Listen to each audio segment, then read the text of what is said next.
Hello and welcome to the Astrology and Spirituality show for Sunday the 15th of November, and we have a glorious new moon in Scorpio. Scorpio is the sign of transformation. It's water element, its quality is fixed, and its two rulers, traditionally Mars, modern higher octave ruler Pluto. So it is about transformation, and of course within transformation can be ends. And sadly, tragically, we have seen a lot of ends this last year. So what can we take from this time of very profound implications for planet Earth? I think with Jupiter and Pluto still being very close together, the chances are that the impact of COVID is still very strong. But because this new moon links in a very positive way to Pallas, an asteroid which is alongside Jupiter and also Pluto, we have an opportunity to understand what's going on underneath the surface.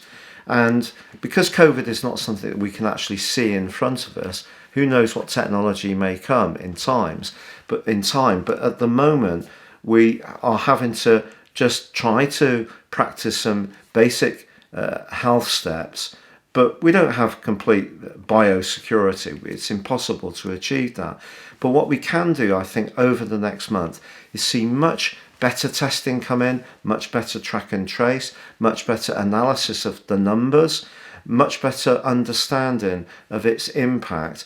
And the transformation from this awful tragedy can start to pick up and take place. Because in today's day chart, based on Greenwich Mean Time, Universal Central Time, Pluto, Jupiter and Pallas are in the third house of information, and Pallas can be a real brick in the sign of Capricorn. It can be very hardworking, very industrious, but also it's seeking information here in a productive way. So I think this is not going to be the end of COVID, but I actually think it can be the beginning of the end of being so responsive to it, so reactive to it. We've been reacting all the time. We haven't really been getting on the front foot enough around the world. But I think there's going to be a growing sense of cooperation that comes through Saturn and Jupiter moving into Aquarius, more sharing of information and more international a collaboration in a positive way. And I feel this next month is going to start to see some glimmers amongst the gloom. Alisa, what cards have you chosen? Today we are using the Magical Fairy Oracle cards. Let's see what message comes. The fairy theme has really aroused an awful lot of comments. Yes. And a lot of people really identify with fairies.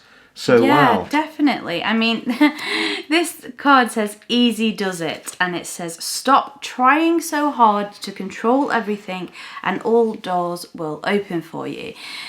We can just try to hold on to a situation so much that it actually becomes stagnant or completely breaks down. We see this in personal relationships. We see this in our own self-development. Sometimes we just do have to just let go a little bit and allow things to take their course. And that's brilliant advice. Yeah, rather than just trying to control everything. I do see that in terms of Scorpionic energy, to be honest, because Scorpionic energy can actually be, this isn't aimed at anyone with the sun in Scorpio or the moon in Scorpio or the ascendant. I have a vast amount of my first house overlay in Scorpio. I have Jupiter, Neptune and the North Node all in Scorpio, and also my directed Pluto at the moment. So it's not directed at Scorpio subjects, it's Scorpio energy. So Scorpio energy can be very stable because it's fixed, but then it goes through massive changes in a very dynamic and dramatic way.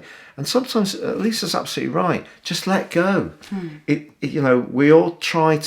We do try to control things, even if we don't like to admit it, or it's not necessarily a conscious thought, because control actually gives us safety. There's nothing wrong with controlling how we cross a road. That's actually a really smart thing to do. We see control in quite a negative way, so sometimes it might be a good thing just to say, my relationship with this situation just needs to relax a little bit and not be so sort of tense, and just see where it leads. And that's letting go of control. So that control doesn't necessarily have to be an overtly negative thing. Yeah, they will say if you do a bungee jump, for example, or something like that, or That is something I will control. or heaven. I'm not going to do it. Or heaven forbid, if you're in an accident or something like that, if we see the accident coming, or if we're tense and tight, it can cause much more trauma to our bodies. Whereas if we're relaxed and we don't see it coming, actually that friction, that impact doesn't have as a negative effect on us. So if we use that as a metaphor, That's a brilliant metaphor. The way we're going through life, stop being so tense and tight. And I'm guilty of this myself. Just relax, Breathe. let go a bit, and breathe. Take a breath, Yeah. and accept that the COVID thing has been devastating to so many of us, and it's really not nice. Do the basic things we can do to protect ourselves. But if you Scorpio energy also influences long-term finances, so it can be a time to rethink your longer-term relationship to those things. Even if it has been devastating in some ways, you have lost your income, you've lost your job, and I've been through these things myself, and it's enormously scary.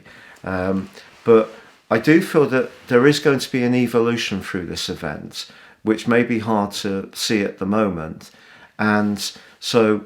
Yeah, I feel that energy that's been so oppressive with Jupiter and Pluto particularly, but being offset by Pallas in that third house of information gives us an opportunity to reset our relationship to what has been quite an incredible year.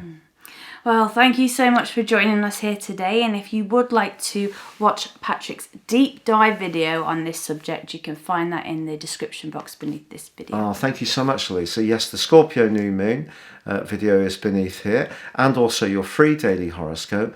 Wishing you a very happy new moon, and from us both, it is Goodbye from him. and it's goodbye from me. Goodbye.